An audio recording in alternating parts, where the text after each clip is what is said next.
Welcome to the Transformational Storyteller Podcast. The stories we tell ourselves and others shape the lives we lead. I'm your host, Daralyse Lyons.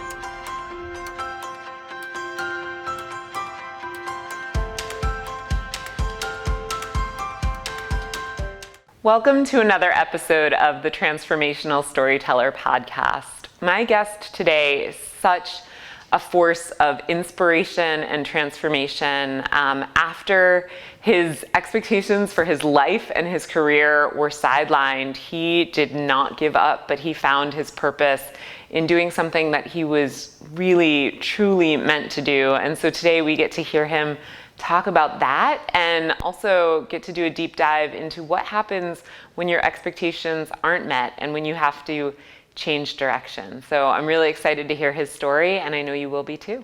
Thank you for having me on today. My name is D.Rey Reynolds, media personality and former basketball player. Just a quick, brief history.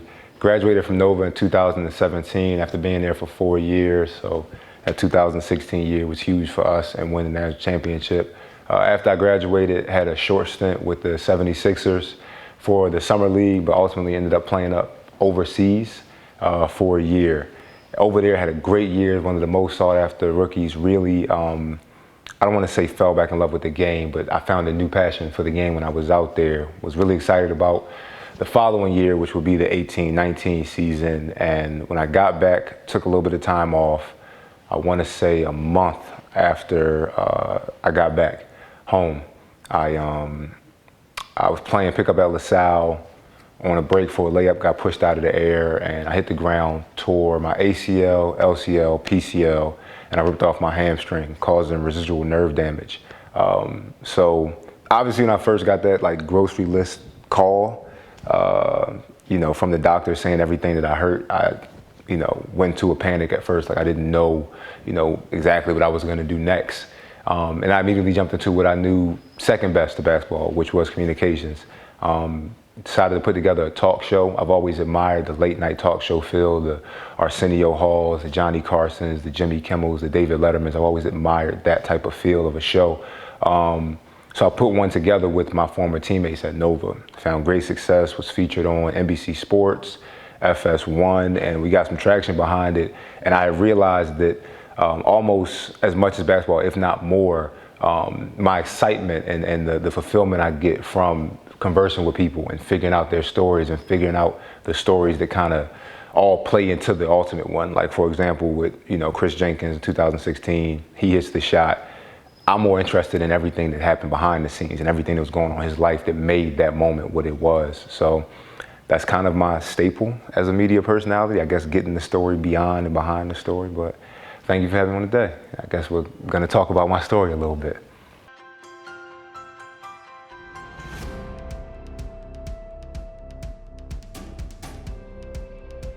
After D.Rey's injury, he had to make a decision, right, as to whether or not to stay down or dig deep and get back up. And one of our show sponsors today, Just Strong, their logo is the squat, because what they say is that it's not getting down that's the issue, it's what happens after you get down and digging deep and finding that strength to get back up. So if you would like to take advantage of 10% off on any Just Strong product, go to www.juststrong.com and enter the coupon code Daralyse10 for 10% off at checkout.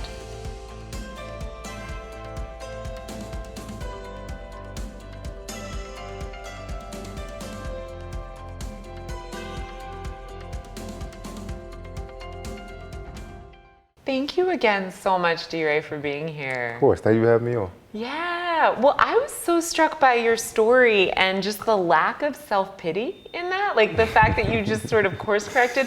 But what was it like to have this dream and this vision for yourself and then go through this injury? What was that like for you? Quite honestly, I don't want to make it sound like it wasn't difficult, because it wasn't, but it was always something I wanted to do. I just thought it would be at 35, not 25. Yeah. I've always been very in tune with all right, what happens if basketball isn't the thing, because I didn't start playing until I was about 15. Okay. So because I started playing so young, it wasn't like a dream that I grew up with and it was like through and through. So that was the only thing I think that was kind of the saving grace. But it was difficult. It was difficult because it was just, the doctors, when he called me on the phone, he told me like everything that had happened. There was several other things too, but those like the main things. He straight up said at the end, like, you might not play again. Yeah. You know, he's like, I'm almost certain you're not going to play again. You know, I don't know who did his sensitivity training, but he told me right then. Yeah. So I was just like, okay, all right. And like I said, it was a dark day or two, and then it's like, okay, now what? Yeah. You know. But looking back on it now, I mean, like, on the one hand, I feel like, okay, that doctor was super brutal to just say you're not going to play again. Yeah. But I also wonder, for me, sometimes hope can be devastating. Yes. Having that False hope. Yes. Yeah. Yes. So I was happy that he was a straight shooter. It was just I wasn't ready to hear it right then. But like you said, we got it out the way. You know what I mean? So it's after about a day or two, it was just like, all right.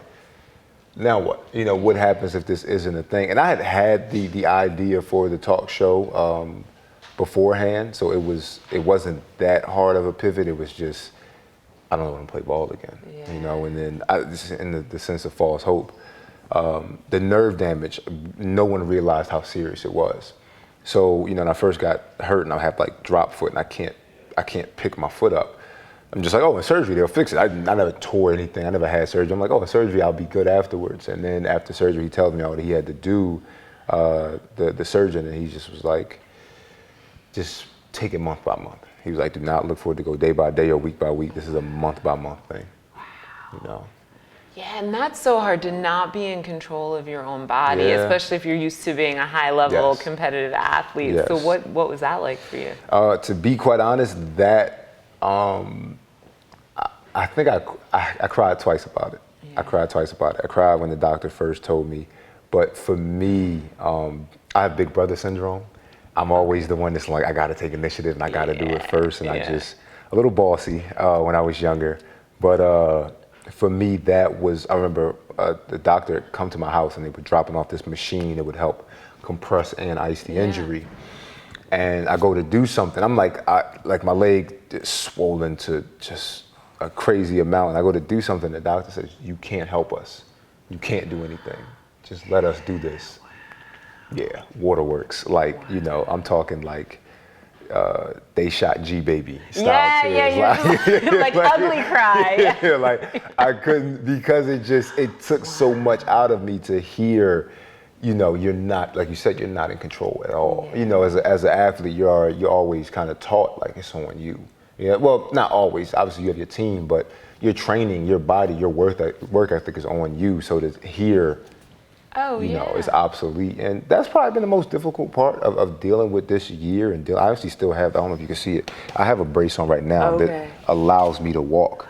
Because like I said, I have that nerve damage. So like that might be the most difficult part, but the fulfillment I get from tapping into this other side is good. Well, plus you said big brother syndrome, right? Yes. So how many siblings do you have? I'm the oldest of 5.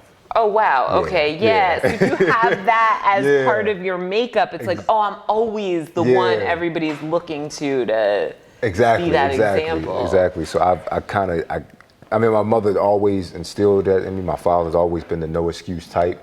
So that kind of upbringing, you know, played into it. But then, like you said, being an older brother, then having a younger sibling, if something happens, everybody turns to you. You know what I mean? Like everybody looks at you. And I mean, it's nothing to complain about, you know, necessarily. Like you mentioned pity, and it was just like, these are first world problems. You know what I mean? I think that's what kind of, once I had it put in perspective, it's just like, it could be a lot where you could not have your leg at all. Did part of this though teach you, because if you're used to people looking at you, did part of this teach you how to look to other people in a way that you hadn't? So talk about that. That was the most, one of the most difficult parts as far as like the real world. As athletes, I don't care what anybody says, we live in a bubble. Yeah. You know, as an athlete, you always have, you're shut off. Your reality is altered just because of, you know, you don't understand the people approaching you for one reason or another. And, you know, people say, oh, in the real world, they mean like in the workforce, when you're not, you know, your laundry for your workouts isn't washed for you, or, you know, you have to do things like, for example, I went back to Nova and coached this year, and I found out how many things just didn't get done. somebody did it. But with that, being in that job, starting a new career, starting a new life, I realized how much help I needed. And shout out to you guys for helping. I don't want to, I don't want to shout out who here, but my new Philly. Let me say my new Philly. My new Philly was a huge help. But to, for me, I never had to be as proactive as I had to be this year, and approaching people for help and asking for help.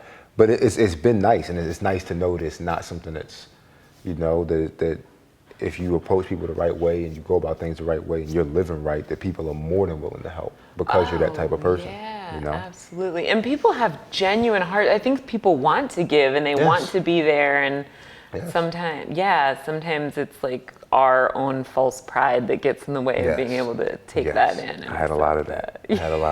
Yeah, absolutely.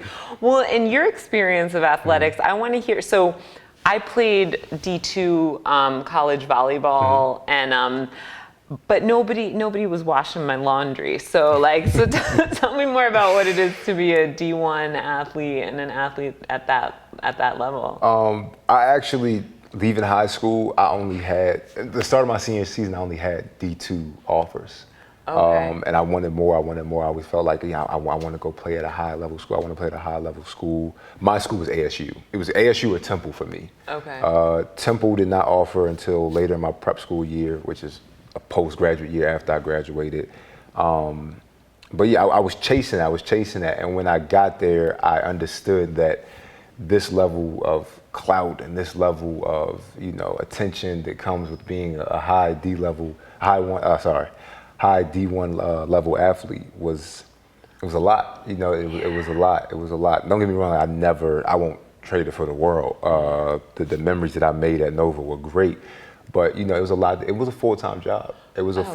Job, but it was a lot to be had from it. And there was so many things, so many networking opportunities. I remember one day we were in New York for an event, and Coach Wright brings in these CEOs. I don't want to say the companies, but these CEOs from these big time companies, and he splits the team into 2 rooms and makes us talk to them and network with them and learn about them and be able to talk about ourselves without talking too much about ourselves.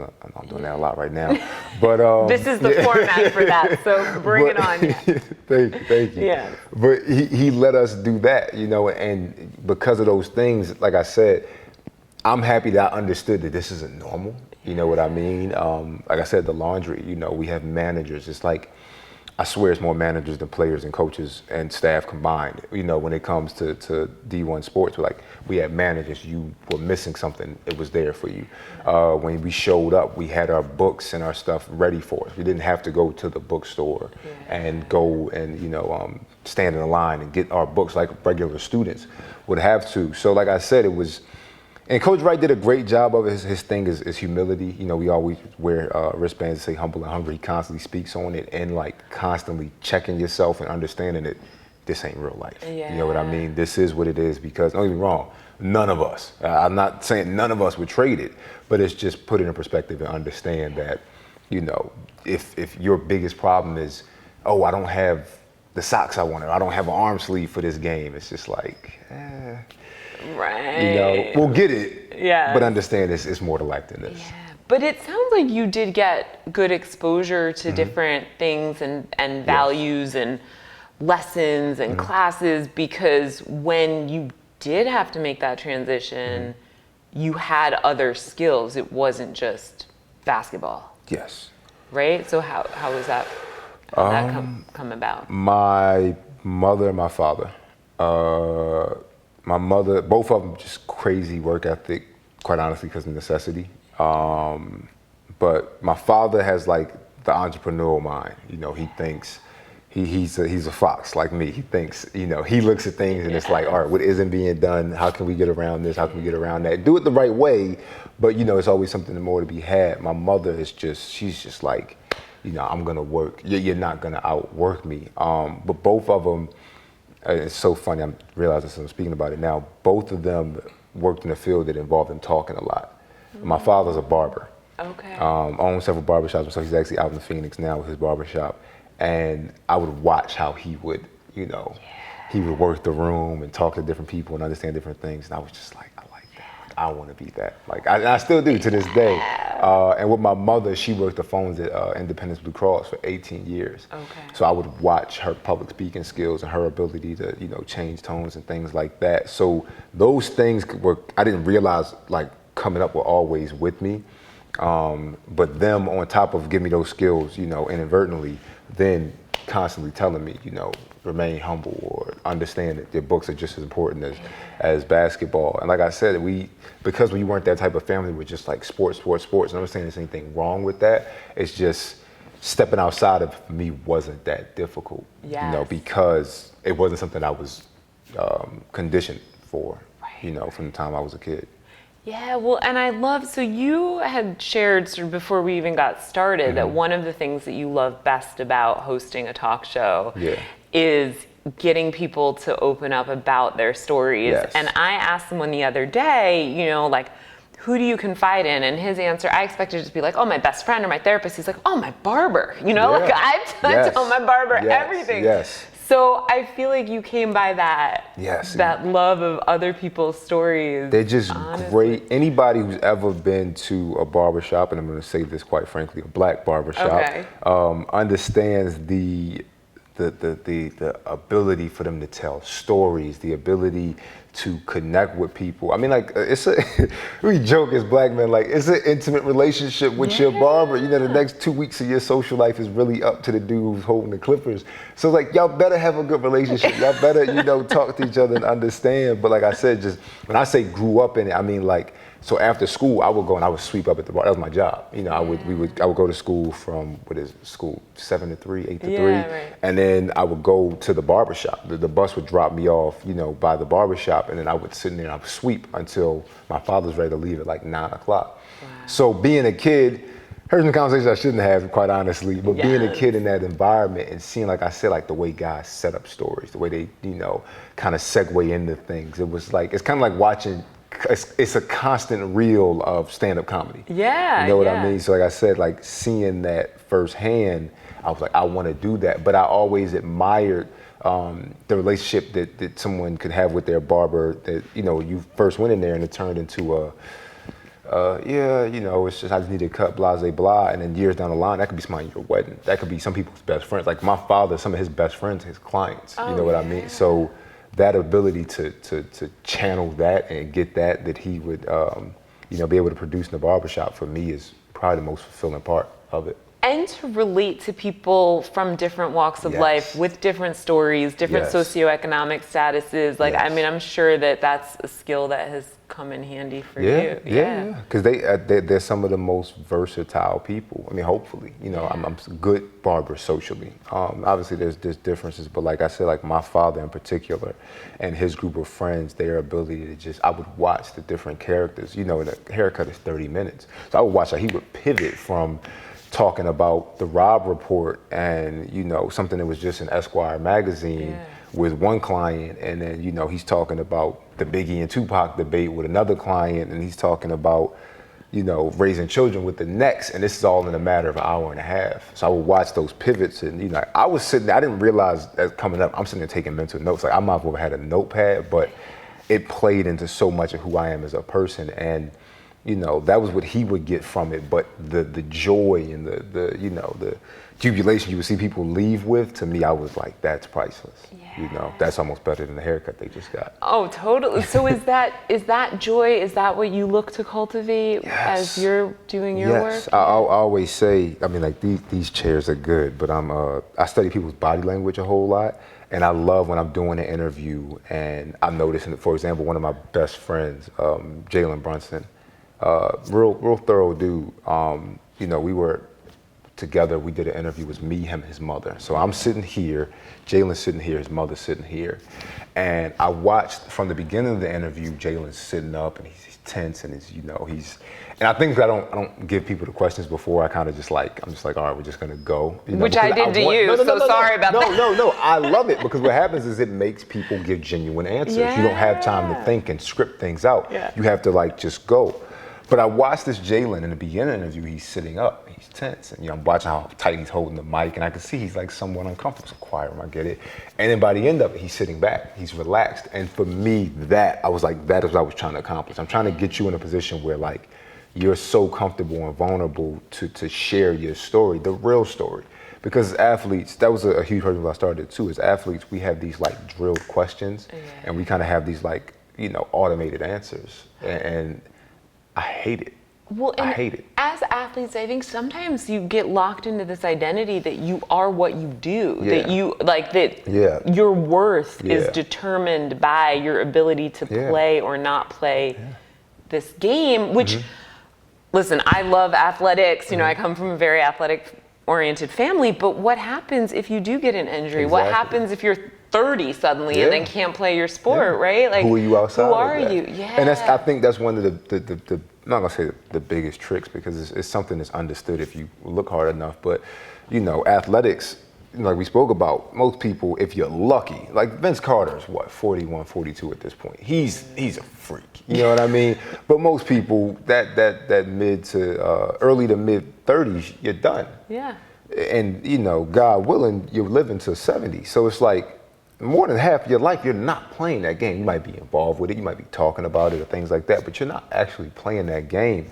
And I think one of the most underrated things with athletes, and I don't mean to jump on the more than the athlete bandwagon here, but is who are you outside of that? How many layers do you have to you outside of that? Some, I will be quite frank with you, don't. And I don't care for those individuals. I'm sorry, because it's just, I like whole people. You know what I mean? I've never done well with people who can't see past what they're doing.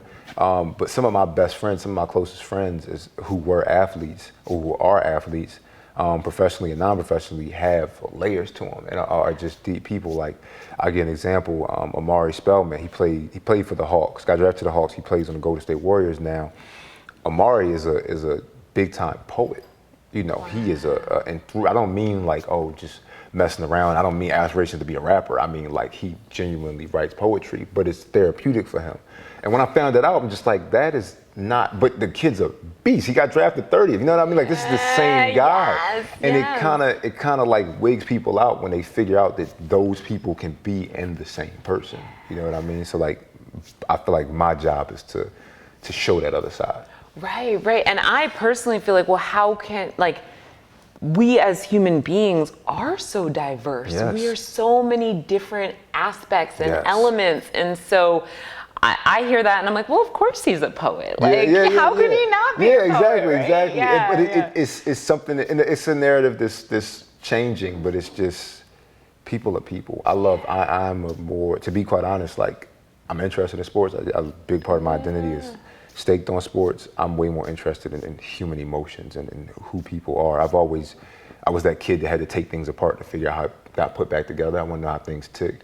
And when you get to like the layers of people and figuring out who they are and how they got to where they are today, it makes some of the best stories. What would you say is like one of the things that has surprised you about what makes you tick? Because I feel like part of what we do is we're always studying ourselves, right? So like if you kind of get under your layers, what's something that you feel like drives you? I'm gonna be completely honest. I didn't realize how competitive I was until I didn't have something to channel it. Until I didn't have basketball. Over this past year, I had to really, I remember I was talking about the show one day with somebody, and it was like, why do you like the night show feel? And I was like, I like the back and forth. I like the fact that I have to, for example, I had my friend Chris on the show, and I was like, how you been, man? Blah, blah, blah. So he was just, we're talking, and then he says something about, he mentions, he was like, I was mentioning his story on Instagram. I said, when you go in there, you put up this thing called Scary Hours. What is that? He's like, I'm in my job. That's my 9 to 5. I don't go and sit behind the desk. And I immediately go, you find something wrong with sitting behind the desk? And I was like, but I didn't realize that comes from my ability to being like, I have to think of something just as quick. I was like that back and forth. But as I really got down to it, I was like, that's a competitiveness. You know what I mean?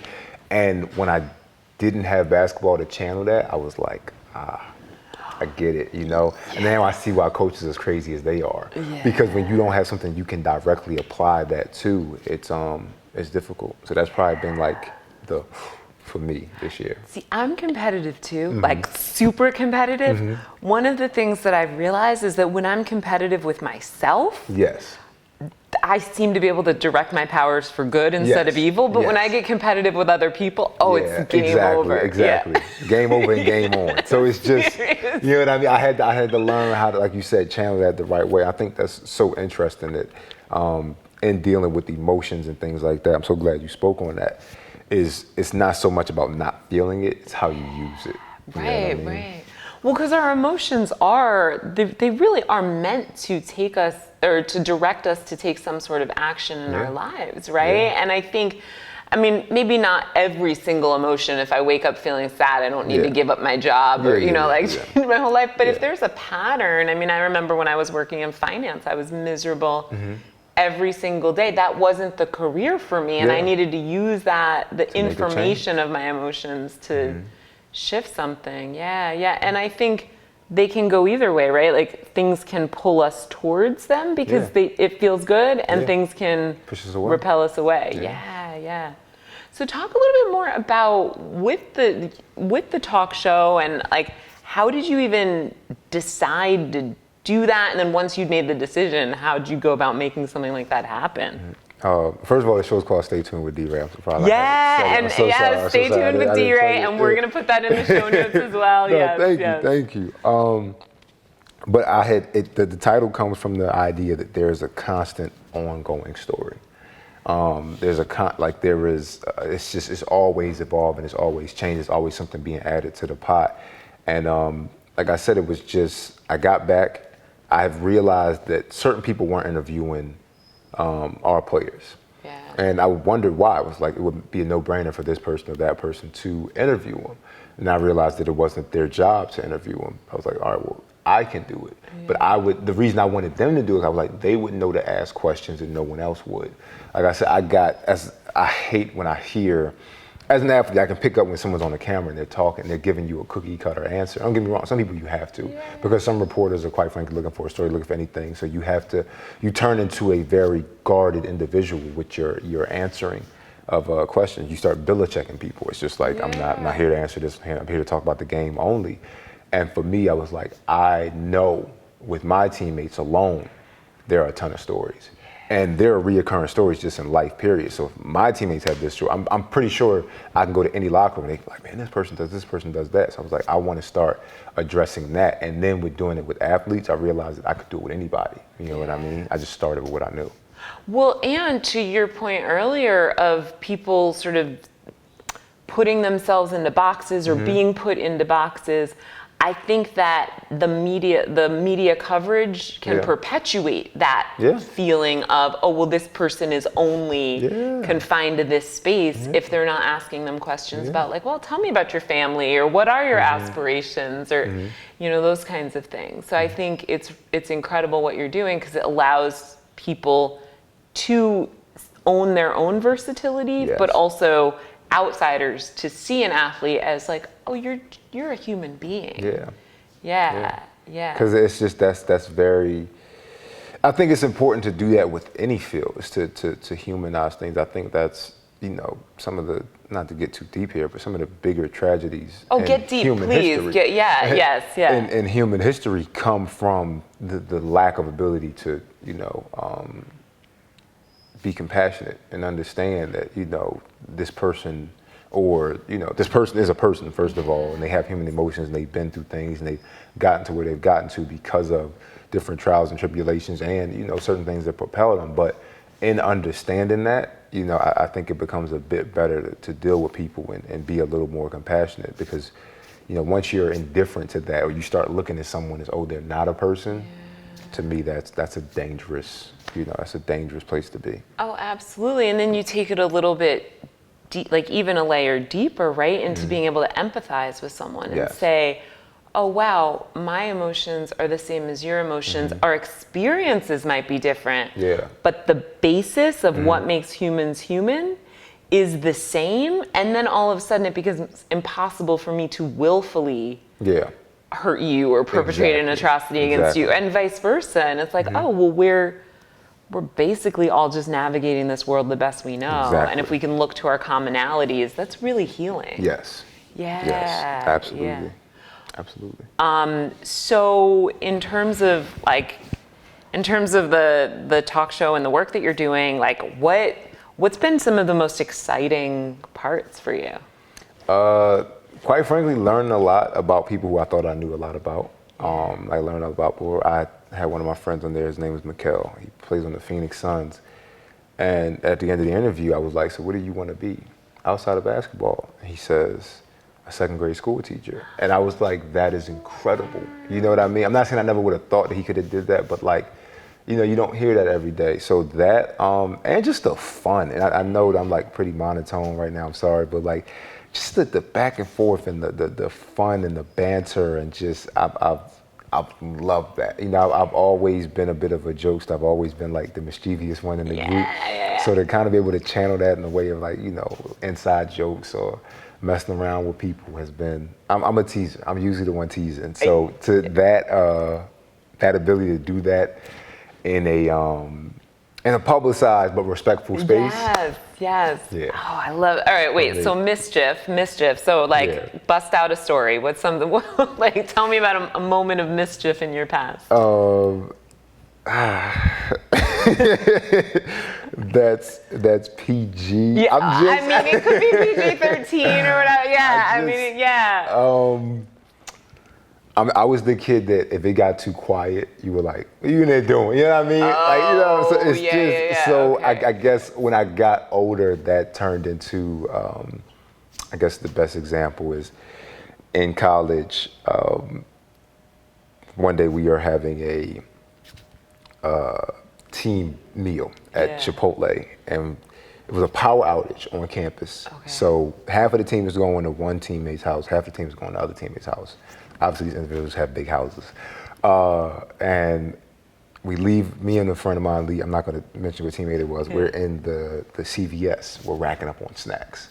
So I have somewhat of a conscience, so you know, I got my Fig Newtons and my vitamin water, so I got the unhealthy snacks, but not, you know, the worst thing. And he has like gummy bears and chocolates and stuff like that. So like, as I'm looking around, I just feel it. I was like, we're about to get in trouble. So Coach Wright walks past CVS, he peeks in. He walks back and he goes inside and he looks at me and what I have in my hand, I just like look at him and shrug. It's like, you know, what do you want me to do? I got them getting snacks for the night. And he walks over to my teammate. He looks over his shoulder and it kind of reminds me of that scene of Fresh Prince when when the cop like looks at Will, like spray paint, and he looks back and like shakes his head, look at him. Yeah. He like looks over the teammate's shoulder, sees all the stuff he's buying is unhealthy, looks at me and goes. But it was like, I was always the one who, I might not have been the worst one, but I was in those situations constantly. And maybe for some of the funnier stories, maybe some of the rougher times at the same time, but it's a part of me, so I can't give that up. No, I love it, because you're like in proximity to misbehavior, but you're not necessarily the one who's gonna get in trouble, right? I mean, don't get me wrong, we shouldn't have been there at all, but it's just, that's what I mean by mischief. I'm painting that picture that's like, it wasn't all out bad, but it was like, D.Rey. Got it, okay, all right, because I was all out bad, so No, I couldn't be. I was the oldest. So for me, I just had to channel it in these little ways. You know, like I said, I would tease, I would do little things, but I couldn't be like all out because then it's just, it turns into it, not you. Right, you know what I mean? But, like you had to be that example. Whereas I went the other way. I was so bad that my that my sister, like, she was so good by comparison, right? So like I took one for the team. You got it sometimes. But oh my gosh. So like in terms of you and what's next in the direction of your life, like what is your vision for yourself moving forward? The ultimate vision is I want to be America's coach and I want to be America's host. So after this past year and being at Nova, when I say coach, I don't mean like in the term of being on the sideline in a suit, you know, calling out plays, but just, you know, someone who can help, you know, guide people and then teach people. One of the most fulfilling things of this past year is when I went back to Villanova and I was director of player development, mentoring those young men and talking to them and teaching them as young men as much as I was teaching them, as players. So I wasn't just talking about, oh, when you close out, keep your hands close to your side, or, when you shot fake, do this. I was talking to them about that stuff as much as, or as a man, stick by your word. You know what I mean? Take care of your business. Make sure you're professional when you're presenting yourself to people. And I was like, if that's why people get into coaching and they're so crazy, I can see why, because that is truly the most fulfilling thing. So I wrap up there, and I'm going back to my alma mater in high school, which was Lower Marion, my last high school. And I got to be honest, it fulfills something for me. It fills a void that I have. So that's like where the coaching comes in. I want to, do public speaking, be able to talk to people, and I'm not Wallow. Wallow 267. He's a bit more with his message. I'm a bit more monotone, but just still getting the same message across, which is pick yourself up from your bootstraps. Understand that everything is going to be okay if you work for it. Yeah. So that's where the coaching side. But the host is just, I've always enjoyed bringing people together and making sure people have a good time. That barbershop feel. And hopefully as I grow, that my ability to do that and the people I do that with grows. But that was why I like the talk show, bringing somebody on. And yes, obviously it appeases my ego a little bit to have a stage and a platform, but it's genuinely about that person's story and about hyping up that person and making sure they're highlighted. And to me, that's what a good host is. And that's what I want to be, just on a very large, I'm going to be, so on a very large scale. Absolutely, and you're already doing that. Thank you. Yeah, Thank you. And I think you're so onto something, because really, a lot of people want to shine themselves, but I find that the more I make someone else shine, the more alive and vibrant I feel. And I do some acting, but I also do comedy improv. And I think I prefer comedy improv partially because there's no homework, right? Yeah. So like that's good. You don't have to memorize lines.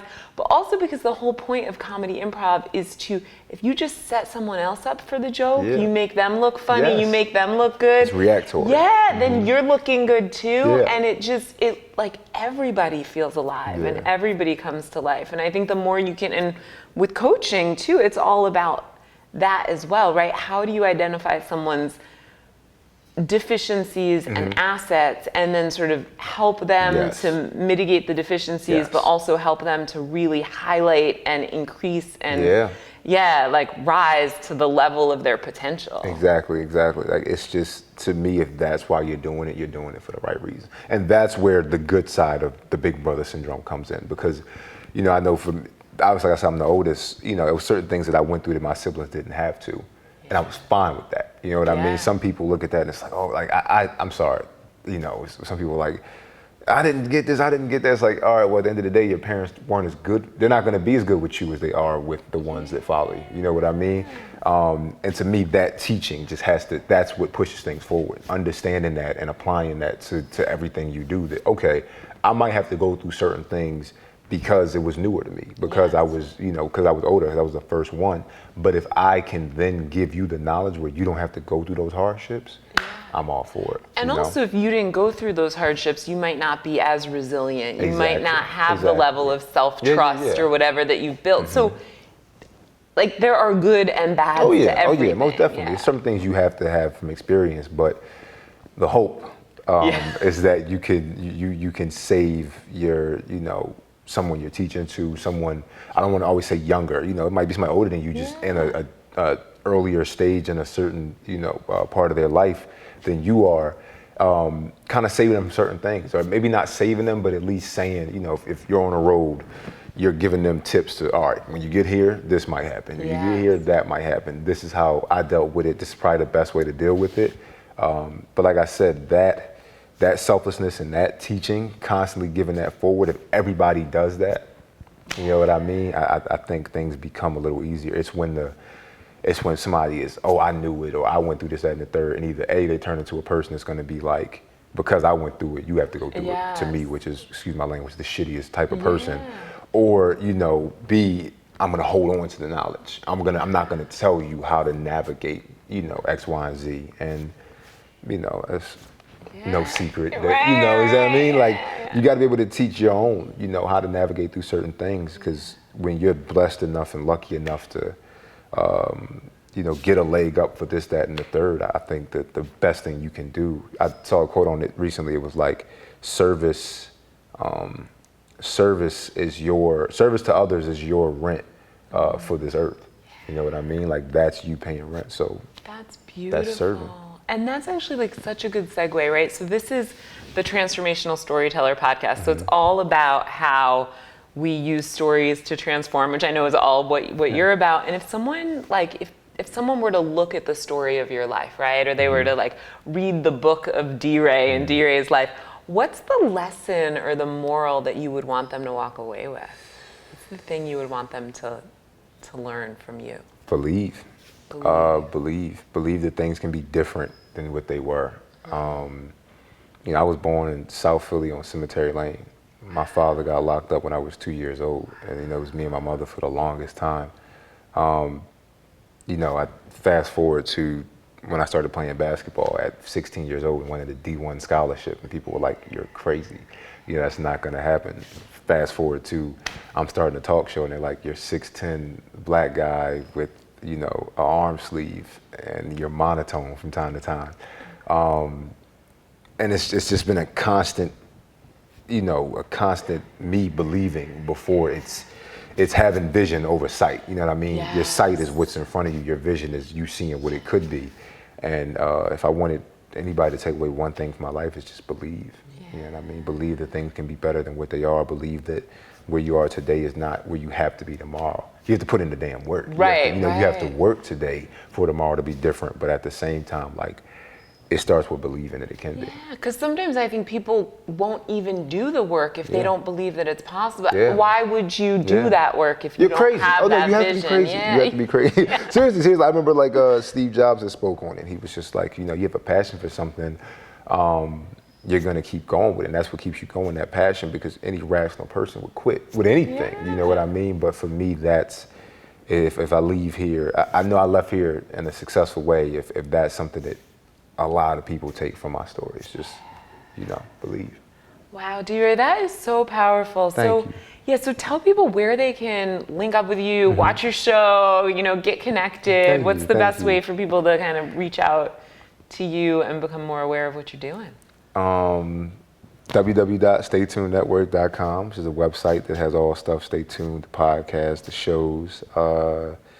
At D.Rey, D.Rey 44 for Instagram and social media. The show is called Stay Tuned with D.Rey. It's on Apple Podcasts and Spotify and Google Podcasts and Anchor, and then the show is predominantly on YouTube and social media. So awesome. All right, great. So I'm gonna put that in the show notes. People can link up with you and just learn more about what you're doing and get involved and support. And thank you so much for talking today. No, thank you for having me on. Like I said, I'm sorry I'm a little, but no, you're phenomenal. I appreciate it. We talked about everything from creating some mischief at CBS to deep personal experiences and family and people. So thank you so much. Thank you. Thank you.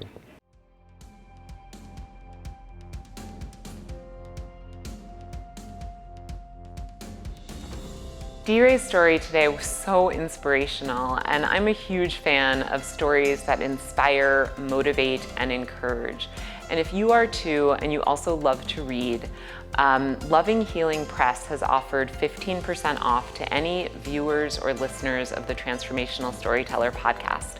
All you have to do to take advantage of that offer is go to www.lhpress.com and enter the coupon code Daralyse for 15% off at checkout. That's Daralyse. Thank you for tuning in to another episode of the Transformational Storyteller podcast. As always, thanks to our episode sponsors, our production team at Rebel Hill Consulting, and of course, many thanks to you, the listener. Whoever you are, wherever you are, I hope you're creating stories that empower you and inspire others.